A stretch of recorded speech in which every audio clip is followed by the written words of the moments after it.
Assalamualaikum warahmatullahi wabarakatuh. Waalaikumsalam warahmatullahi wabarakatuh.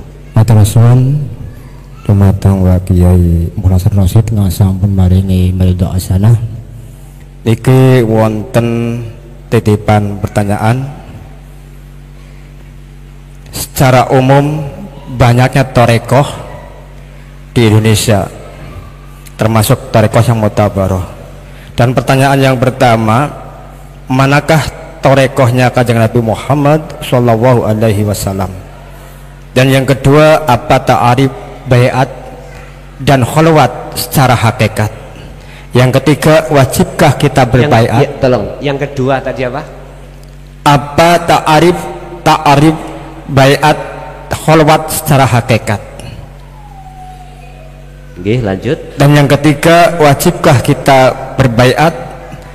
Dan yang terakhir, bagaimanakah adab tata cara berziarah untuk mendoakan orang tua yang sudah meninggal dunia? Terima kasih. Nomor 4 tadi apa? Nggak dengar. Nomor 4 terakhir, bagaimana adab tata cara berziarah untuk kirim doa kepada orang tua yang sudah meninggal dunia? Terima kasih Bapak Kiai, monggo dijelaskan. Wassalamualaikum warahmatullahi wabarakatuh. Waalaikumsalam warahmatullahi wabarakatuh. Pertama, thariqah Rasulullah itu apa? Pun tidak mengurangi rasa hormat saya terhadap panjenengan yang ada di thariqah muktabaroh. Ya, saya bertanya, zaman Rasulullah thariqah ini apakah sudah ada? Jelas belum ada.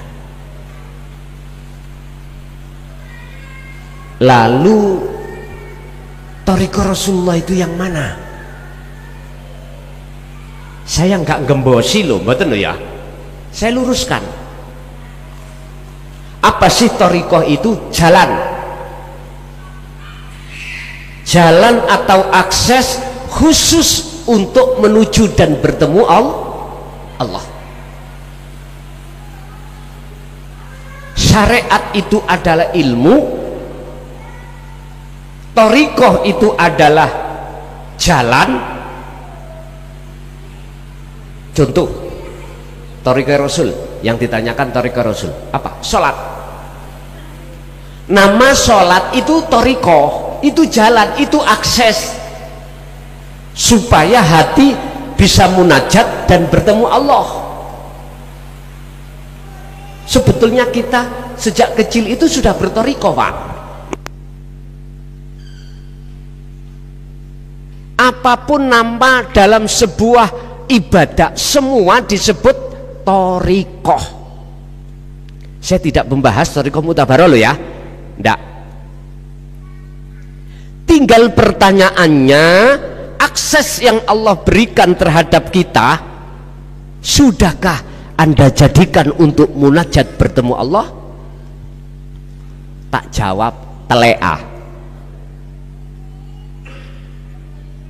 Selama kita belum mengerti, paham tentang masalah tauhid isinya tauhid la ilaha illa anta, alias selama iman kita belum ihsan, nggak bisa, Pak. Nggak bisa Anda bisa bertemu Allah. Thariqah itu jalan atau akses khusus untuk wajahidu fisabilihi. Anda berjalan menuju dan bertemu Allah. Ternyata kita tidak bertemu Allah. Sing kerja yo arep-arep bayarane, sing ngaji yo tetep arep-arep bayar bisa roh. Mohon maaf, belak-belakan saya kalau bicara, tapi sesuai dengan ilmiah loh ya, sesuai dengan fakta di lapangan. Ini tidak bisa kami tutup-tutupi, gak bisa. Kita kerja, apabila tidak dibayar, mau nggak? Umumnya nggak mau. Berarti kerja kita itu karena kita mengharapkan bayaran. Terus mana letak edawe Allah, wa ma khalaqtul jinna wal insa illa liya'budun, wa qala aidan wa ma umiru illa liya'budullaha mukhlishina lahuddin. Mana? Gak ada. Kita kan sering di tengah-tengah masyarakat niat ingsun kerja ge sangung ibadah. Lah ngoten nggih? Niku mah lesan tok Pak, sampean kali kula. Saya bicara fakta di lapangan. Nggih.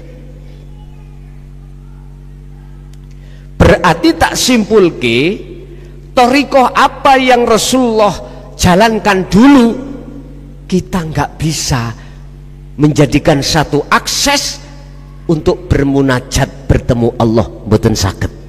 Umumnya akhirnya muncullah thariqah muktabarah. Paham ya? Sampai di situ diwurui dzikir jahri, diwurui ditaklimi dzikir sirri, ati dikongkon berzikir terus dilatih. Nggih napa mboten?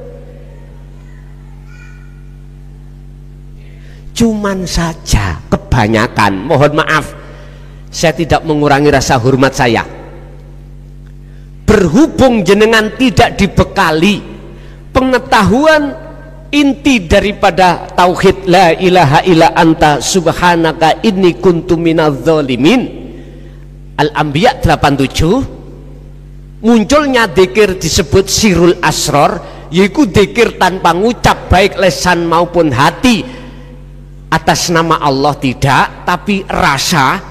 Berhubung tidak dibekali itu, puluhan tahun jenengan iki nyun sewu lho ya, Solo, puluhan tahun jenengan iki munajat, puluhan tahun jenengan iki khususiyah, boten saged wusul-wusul.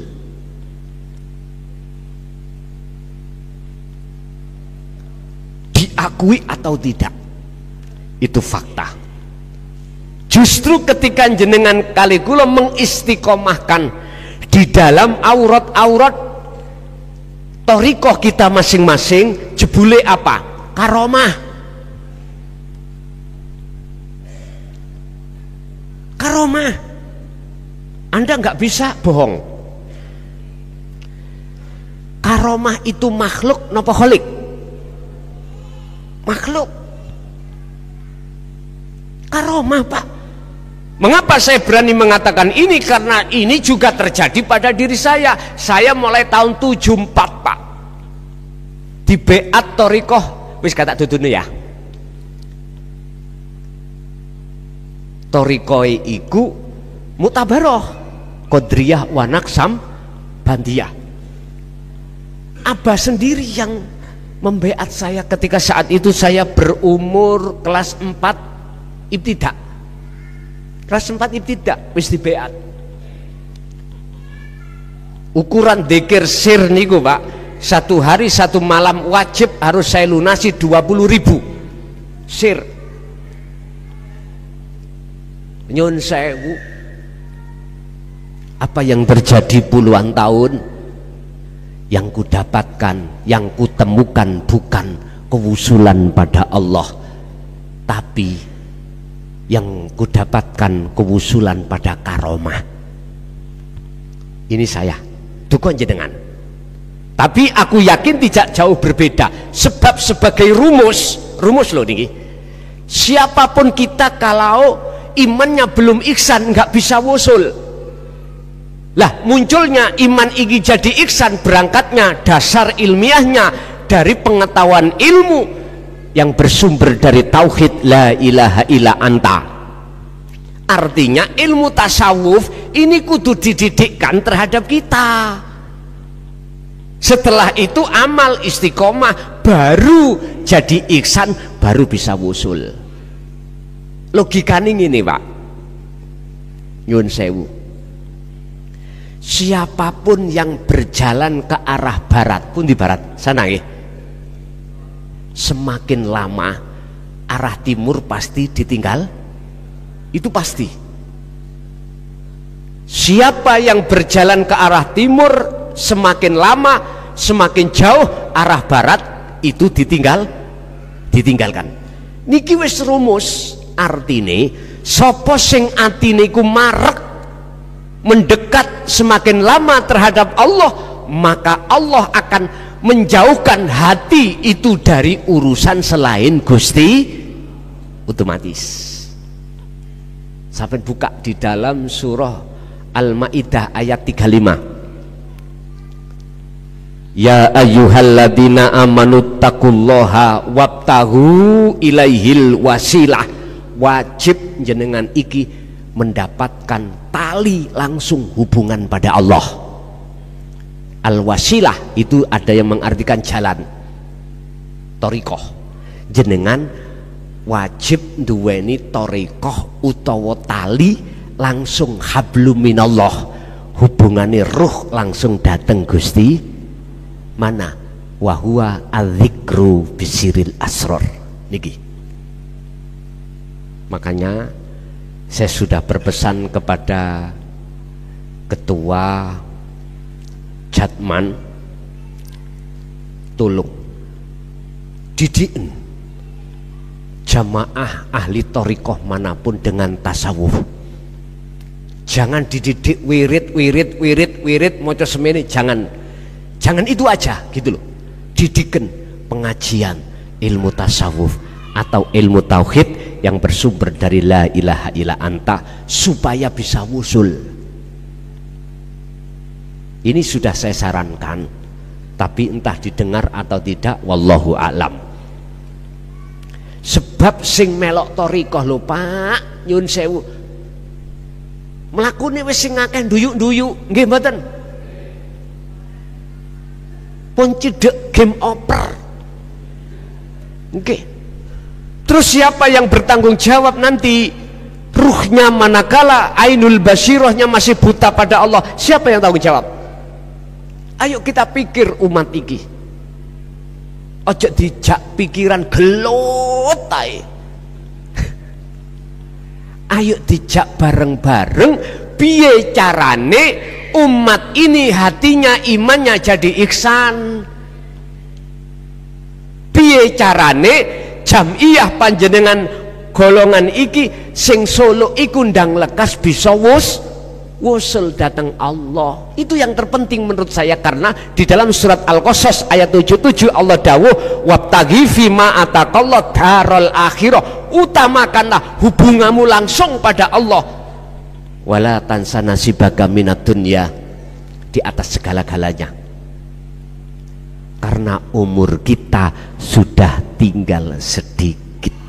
Mula sing durung rabi ndang rabi yo cepet, sing durung rabi.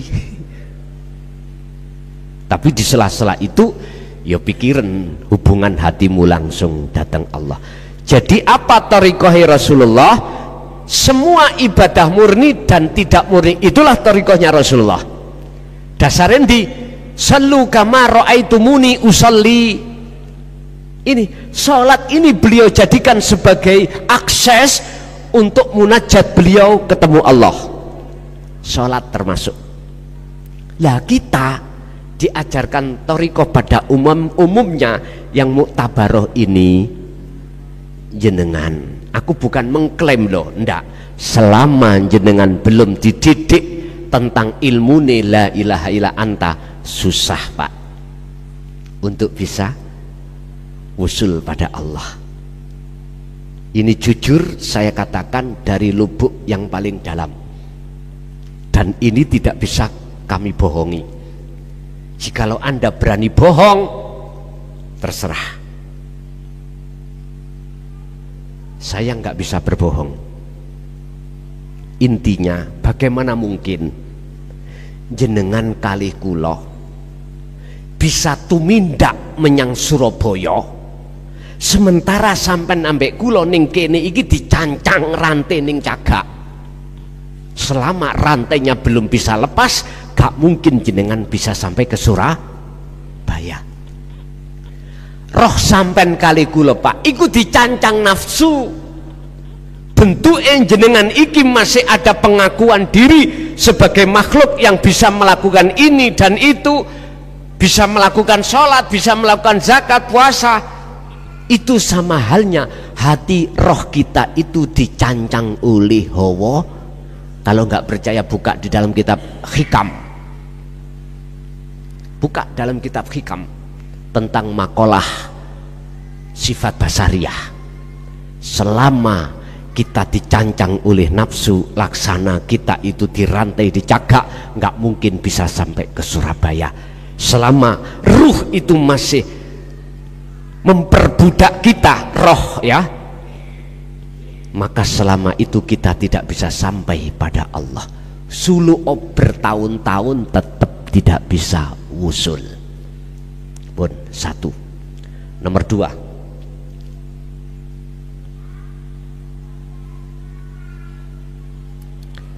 hakikati baiat dan kholwat bukan syariat. Nek syariat itu adalah jenengan ditalkin, dijanji. Cara hakikat disambung. Ruh sampean iki disambung taline kepada Allah yang selama ini putus. Buktine taline ruh iku putus yang tak sebut sebagai wasilah. Sampean sholat lupa pada Allah, kerja lupa pada Allah, jenengan apapun pasti lupa pada Allah. Maksudnya lupa, ning ati gak ono rasa. Yen sak temeni rasa itu iman sing bener ihsan, gak ada rasa ning ati yen sak temeni kabeh sumbere sangka Gusti Allah, gak ada. Iku hakikate beat disambungke melih. Apa hakikate kholwat? Yakfur bit-taghut wa yu'min billah. Al-Baqarah 256. Tinggalkan hati ini dari perkara-perkara iman selain Allah. Wa may yakfur bit-taghut, barang siapa yang meninggalkan iman selain Allah disebut taghut, maka wa yu'min billah, imanmu akan jadi ihsan. Barang siapa yang hatinya tinggalkan selain Allah, dia akan bertemu terhadap Allah. Inilah hakikati kholwat. Dan ini dilakukan tidak mengenal tempat dan waktu, dimanapun juga bisa. Karena Allah itu gak di masjid saja, Allah ya di pasar ada Allah, di sawah juga Allah ada, di pabrik juga ada Allah, di kantor juga ada Allah. Bahkan nyuwun sewu yo, tak ngomong sing welek ya, saat jenengan hajat ambek suami istri, di situ juga ada Allah. Hatimu kemana? Ngaten loh. Bon. Yang nomor 3,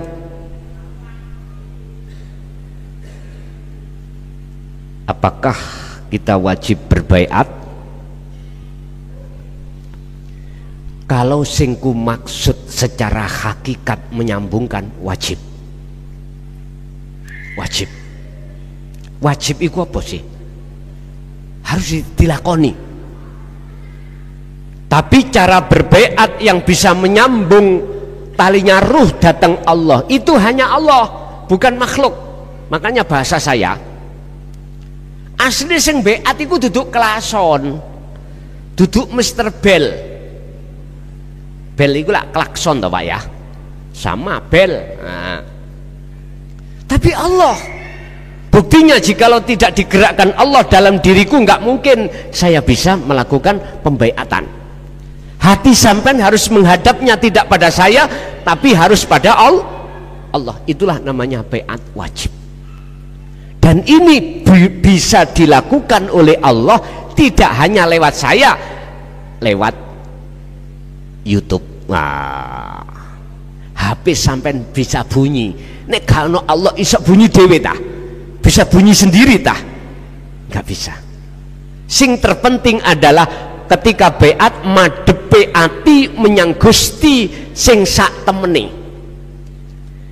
Ini karena penyambungan tali ruh terhadap Allah. Berarti jawab saya wajib. Yang kedua, wajibnya ini harus kau ketahui yang membaiat, yang menyambungkan, yang bisa menyambungkan hanyalah Allah. Saya tidak bicara dari sisi thariqah loh Pak ya, tidak. Selanjutnya tentang ziarah. Piye ziarah itu terhadap orang tua sing leres ya apa pun sampean ikuti ajaran Rasulullah. Syariate ya sak hakikate. Syariate jenengan kirim donga, boleh dengan doa, boleh dengan amwal. Amwal itu adalah harta benda.